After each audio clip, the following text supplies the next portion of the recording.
জান্নাত মানে কি? যা ইচ্ছা তাই করতে পারবে। জান্নাত মানে কি? আপনি চাচ্ছেন আল্লাহ আমি এখন একটা খামর চাই, শরাব আপনার সামনে হাজির, চিন্তা করার সাথে সাথে।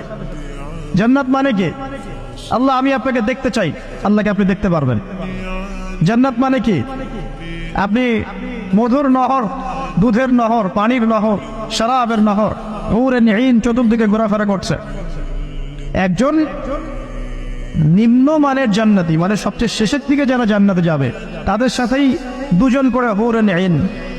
আহান পরিবার তো আছেই, রেলমান পানপাত তুলে চারপাশে ঘোরাফেরা করবে। জান্নাত মানে কি? যেখানে যা ইচ্ছা তাই করা যাবে, বলার কেউ নাই, বাধা দেওয়ার কেউ নাই, সেখানে কোনো মৃত্যু নাই, সেখানে কোনো অহেতুক কথাবার্তাও নাই, কোনো গান গল্প নাই, কোনো মিথ্যা নাই, কষ্টের ক্লেশ মাত্র নাই, থুতু ফেলতে হবে না। জান্নাত মানে থুতু ফেলতে হবে না।